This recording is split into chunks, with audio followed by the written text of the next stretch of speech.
कुलदीप ने टीवी बंद किया और सोने की कोशिश की। कुछ देर बाद नींद ने डेरा डालना शुरू कर दिया। अभी पूरी आंख लगी भी नहीं थी कि अचानक कुलदीप चौंक कर उठ बैठा।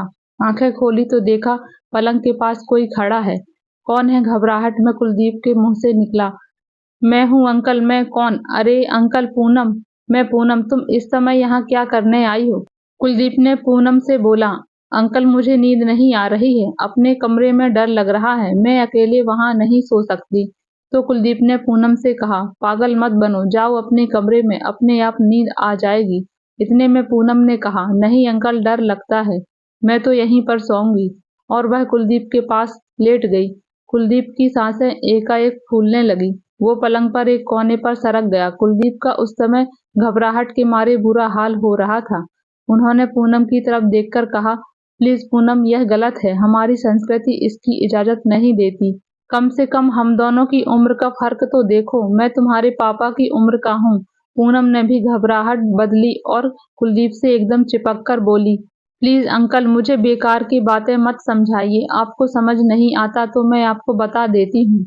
अब जमाना बदल गया है। जो भूख लगने पर भोजन नहीं करता वह पागल है।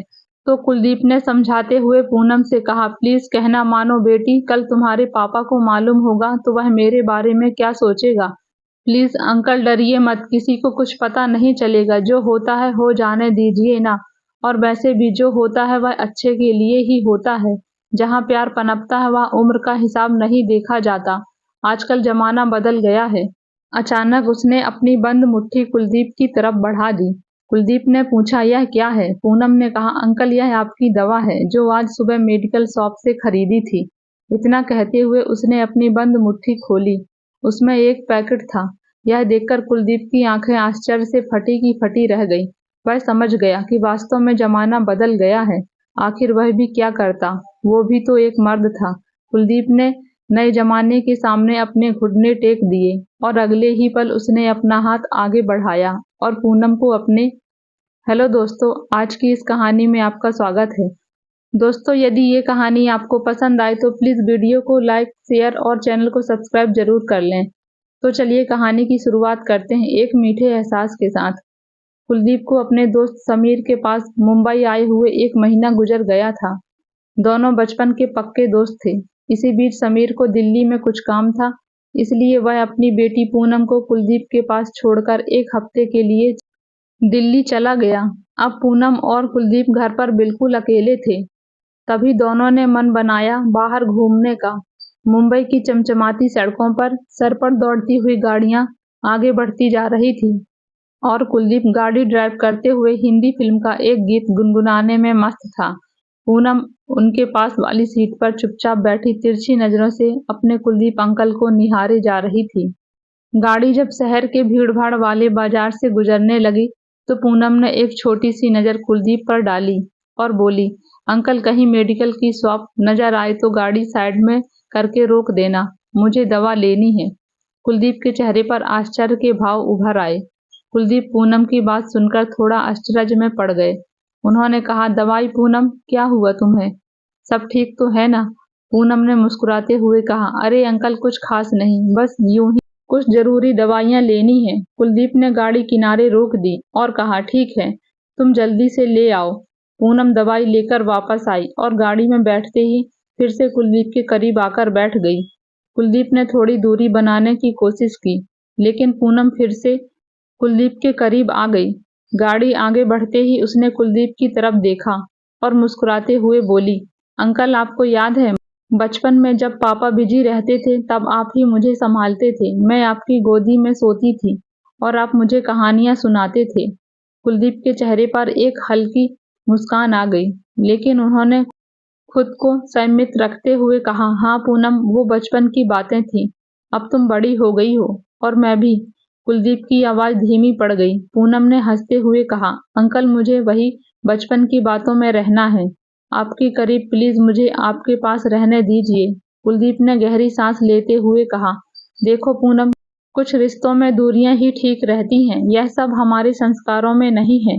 तुम्हारी इस फीलिंग को मैं समझता हूँ, लेकिन मुझे लगता है कि हमें खुद पर काबू रखना चाहिए। पूनम ने उसकी आंखों में गहराई से देखा और कहा, अंकल, प्यार करने का कोई सही या गलत समय नहीं होता और हमारी दोस्ती में जो अपनेपन का एहसास है वो मुझे बहुत सुकून देता है। मुझे बस आपकी ज़रूरत है। कुलदीप ने पूनम की बात सुनी तो थोड़ी देर के लिए चुप हो गए। उनके मन में तरह तरह के ख्याल आने लगे। पूनम की मासूमियत, उसकी बातें और उसका विश्वास, यह सब कुलदीप के दिल पर असर डाल रहे थे, लेकिन उनके संस्कार और उम्र का फासला उन्हें रोक रहा था। गाड़ी के भीतर एक अजीब सी खामोशी छा गई थी। आखिरकार कुलदीप ने गहरी सांस लेते हुए कहा, पूनम देखो, मैं तुम्हें बहुत मानता हूँ। तुम्हारे पापा ने मुझ पर भरोसा किया है। मैं नहीं चाहता कि कोई भी ऐसा कदम उठाओ जिससे हमारे रिश्ते पर कोई आंच आ जाए। हम दोनों की उम्र और जीवन के अनुभव अलग हैं। मुझे लगता है कि तुम अपने दिल की बात समझने में थोड़ा वक्त लो। शायद यह सिर्फ एक क्षणिक एहसास हो। पूनम ने कुलदीप की आंखों में देखा और मुस्कुराते हुए कहा, अंकल मैं समझती हूँ आपकी बातें और आपका यह डर भी, पर मेरे लिए आप हमेशा खास रहेंगे और यह बात कभी नहीं बदलेगी। बस मुझे आपके करीब रहने दीजिए। कोई गलत मतलब नहीं, सिर्फ उस दोस्त की तरह जो बचपन में आपके साथ था। कुलदीप ने राहत की सांस ली और उसके कंधे पर हाथ रखकर कहा, तुम हमेशा मेरी दोस्त और मेरी जिम्मेदारी होगी पूनम, और मुझे खुशी है कि तुम यह बात समझती हो। उसके बाद उन्होंने गाड़ी वापस मोड़ ली और दोनों घर लौट आए।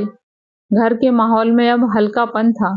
पूनम ने हल्का फुल्का माहौल बनाते हुए कुछ मजेदार बातें की और दोनों ने अपने अपने कमरे में आराम से सोने का फैसला किया। आखिरकार वो एक प्यारा एहसास था, दोस्ती, विश्वास और जिम्मेदारी का, जिसने दोनों को एक खूबसूरत रिश्ते में बांध रखा था। कुलदीप और पूनम के बीच उस रात एक अजीब सी खामोशी थी, लेकिन इस खामोशी के पीछे कुछ ऐसा था जिसे वे दोनों समझ रहे थे, पर शब्दों में नहीं कह पा रहे थे। गाड़ी में वापस बैठते ही पूनम ने कुलदीप की ओर नजर डाली। उसकी आंखों में एक अलग ही चमक थी, मानो कुछ कहना चाहती हो, पर खुद को रोक भी नहीं पा रही थी। कुलदीप ने कुछ कहने के लिए होंठ खोले, लेकिन कुछ कह नहीं पाए। उसके दिल में एक अजीब सी बेचैनी हो रही थी।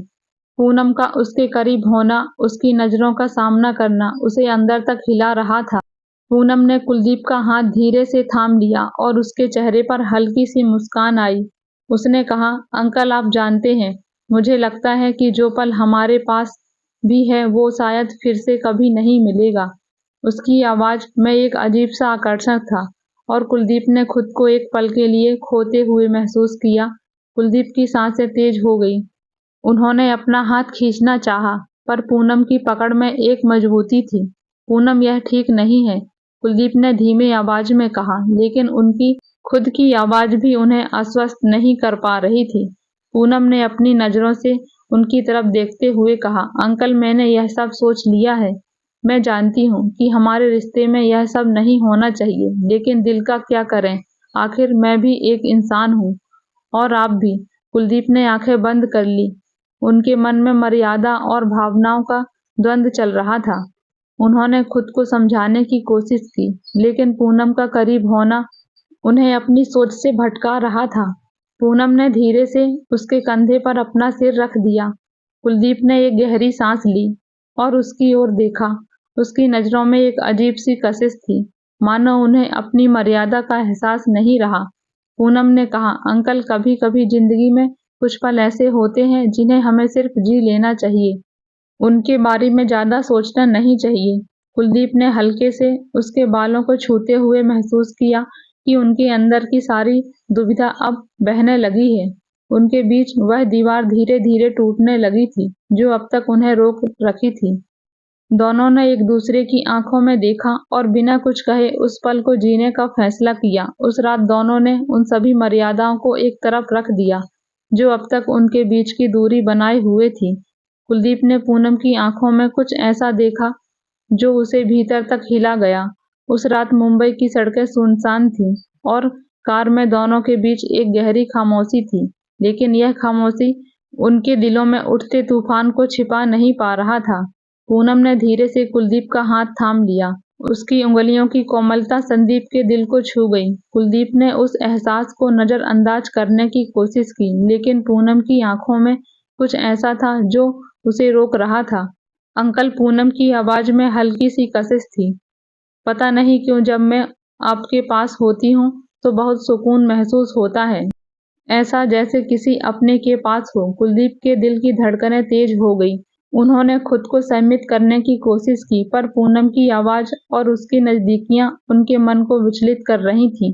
वह एक तरफ खुद को रोकने का प्रयास कर रहे थे, तो वहीं दूसरी तरफ पूनम की नजरों का सामना कर रहे थे, जो मानो एक अजीब सी पुकार कर रही थी।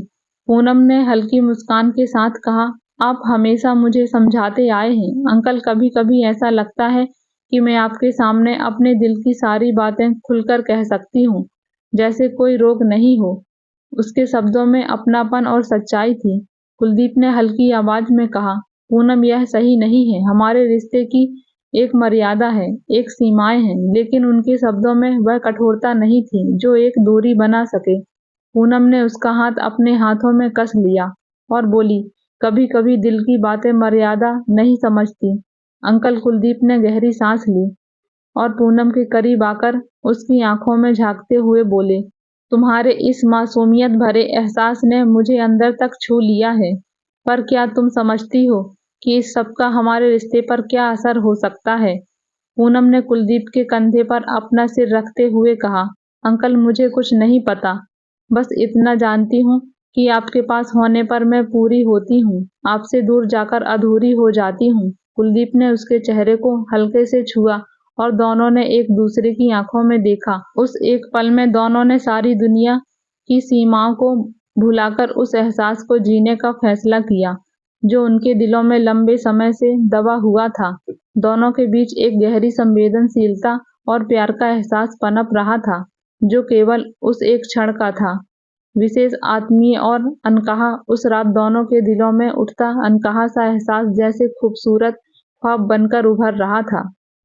कुलदीप ने पूनम के हाथों को अपने हाथों में लिया और हल्के से मुस्कुराते हुए कहा, पूनम, कभी सोचा नहीं था कि हम यूं एक दूसरे के इतने करीब आ जाएंगे।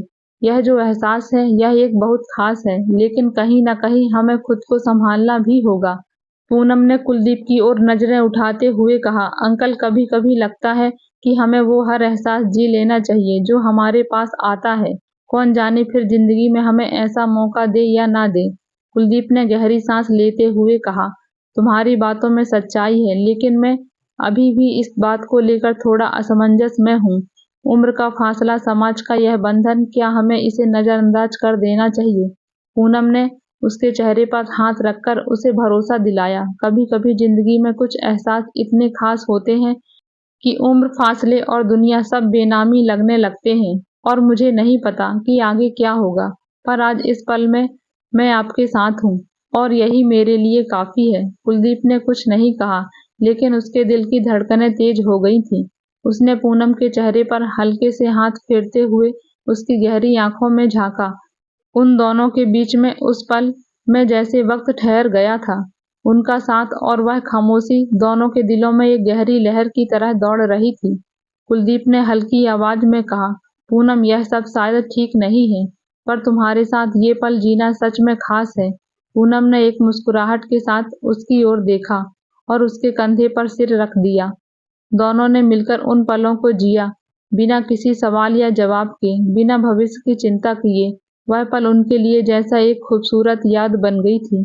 दोनों ने अपनी सीमाओं को भुलाकर सिर्फ एक दूसरे की मौजूदगी को महसूस किया। तो दोस्तों, आपको यह कहानी कैसी लगी? कमेंट करके हमें ज़रूर बताएं, और कहानी अच्छी लगी हो तो लाइक, शेयर और चैनल को सब्सक्राइब ज़रूर कर लें, ताकि इस तरह की कहानी आपको डेली सुनने को मिलती रहे। कहानी में यहाँ तक बने रहने के लिए आपका बहुत बहुत धन्यवाद। मिलते हैं ऐसी ही एक नई कहानी में।